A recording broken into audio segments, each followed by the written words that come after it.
Hello my friends and welcome to another Cities Skylines video!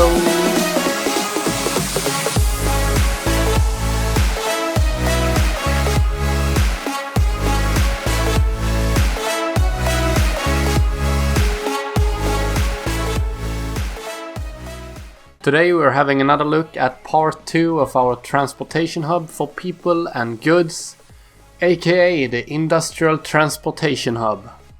As I covered in the past videos, the transportation hubs are for transporting stuff under control. If you want control over your traffic, your bandwidth and resources, then this is a good way to do it. Is it perfect? No, of course not. But it's pretty damn good and cool looking at the same time. So it does make a lot of people walk, since there are no road connections between the plots, therefore improving the traffic. So, right about now you might be asking yourself, what's the point of this video? Well, actually, there's a very big point to this video, because we are going to push the limits of the transportation hubs. And also I get to show you my new and awesome project covering the transportation hubs. So, before I show you the meat and potatoes of this video, I just want to ask you if you got any ideas or things you want me to cover in future videos. Then feel free to leave those in the comments and I will see what I can do. Alright, so this is a high resolution screenshot of my latest project. Let me just explain the layouts for you and then we can have a look at the traffic in the transportation hubs. First up is the location and content of all these plots, and then I will go over their connections to each other and how people make their way around here. So, first up we have the residential area down on the right. As you might see, the square is not completely filled, but that's because when I took this screenshot I was testing some things with the residential growth. So that's nothing to worry about, and let's move on to the orange circles that are, as you might have already guessed, industry plots. These plots provide goods for the entire city. They also make up most of the bandwidth used in the entire city.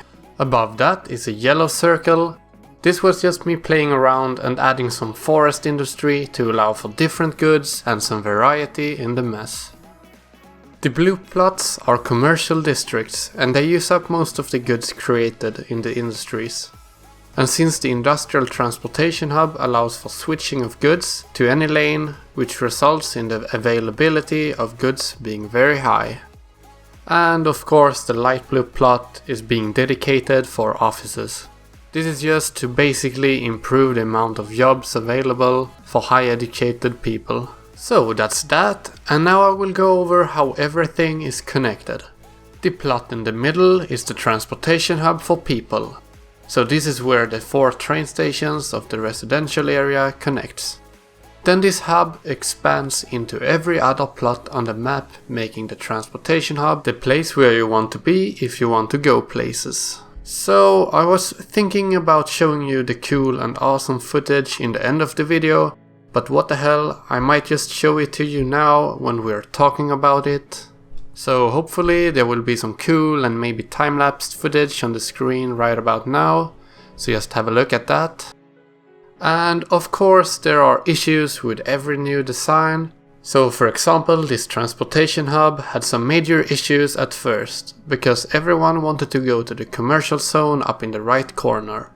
And even if there were 2 train stations up there, everyone for some reason would just pick the first one and they would stand there waiting forever. And I should have some cool footage on that right about now on the screen. So just have a look at that mess and then we will move on to how I solved this issue. So basically I solved this issue by making the commercial area into 2 plots. Now technically increasing the bandwidth from 2 to 3 train stations and eliminating most of the wait time at the train stations. Other than that, everything else seemed to work pretty well. Also, here are some print screens where you can see all the networks. As you might see, I added some metros and other things to stabilize the city and make less people spawn cars. Also, I kinda wanted a complete and more realistic system instead of making people walk hundreds of meters to the train station. Now, people could just jump into one of these metros and it would take them to the train station, which would take them to the transportation hub. Next up is the transportation for industry and goods. I will draw this out with red, and firstly you can see the industry hub in the middle. This hub is connected to every plot except for the one where people live. It is connected with 2 cargo train stations per plot to double the theoretical bandwidth. If I were to rebuild this entire city, I would actually go with 3, because even with 2 stations there would sometimes be trains stacking up in line. This hub is also connected to the outside, making it able to bring in and supply the industry zones with raw materials. It has 1 cargo harbor, and it also has 4 normal train routes connecting to the outside. And you know what? Sometimes this would not even be enough to keep the industry fed. So I had to add the switching you see in the bottom right corner.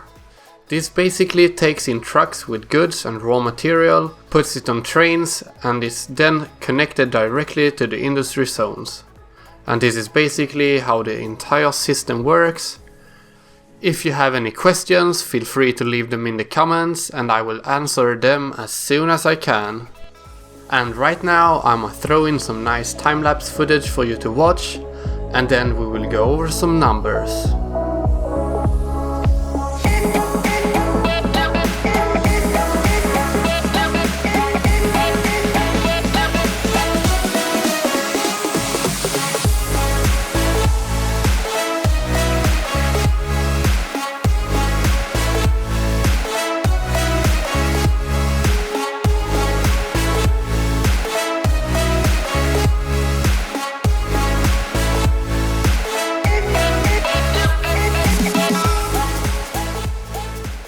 Alright, I'm back.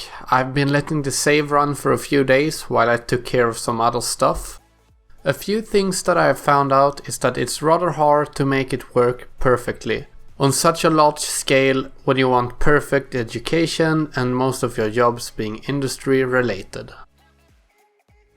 Anywho, the results of this entire project is that I will remake this project but on a smaller, more planned out scale in order to create higher employment rates, because I really want to perfect these transportation hubs.